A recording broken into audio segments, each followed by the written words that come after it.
Kung itandi sa miaging maadlaw, mas niminos na mga pasayro nga pagawas sa Cebu paingon sa mga probinsya ang giatngan sab karon. Kining mga pabalik na sab human sa bakasyon. Anong report ni Nico Sereno.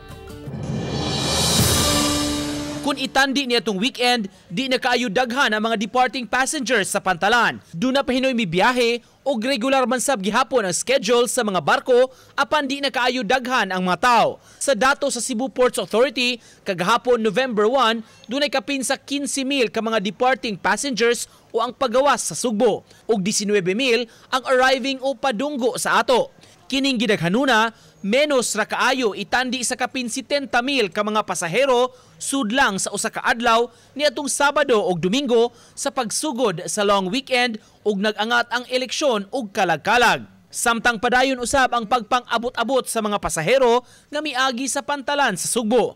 Sama ni magikan sa Hitafe, Bohol. Maayo na lang kuno nga nakakuha pa sila og ticket kay daghan-daghan na ang pabalik. Mas maayog sa'yo. Ay, nga naman. Para makarelax. Kaya mo na uli ma'am sa inyo, sa Hitafe? Sabado? By 30? 30 mo din. Ano to yung election o ban? Election. O kalagalag po? Kalagalag. Bakasyon sa ginagmay. Nahuman na mi og kuan sa kalagkalag ito sa Bohol. Nakapanagkot na. Yes sir. Gahapon November 1. Daghang pasahero ron pabalik diri? Daghan sir. Oo. Puno tanang mga chairs karon. Dili balisod pag tickets? Dili man sir kay sayo man ning nagkuhag ticket. Sa advisory sa usa ka online ticketing service, miabiso sila sa mga mubiyahe pabalik sa Cebu karong weekend. Doon na pa man hinon kunoy tickets nga mapalit apan limited na lang sab ang seats karong Domingo nga biyahe gikan sa Ormoc, Leyte ug Tagbilaran City, Bohol paingon sa Cebu. Mao nga awhag nila nga mokuha na og ticket samtang sayo pa.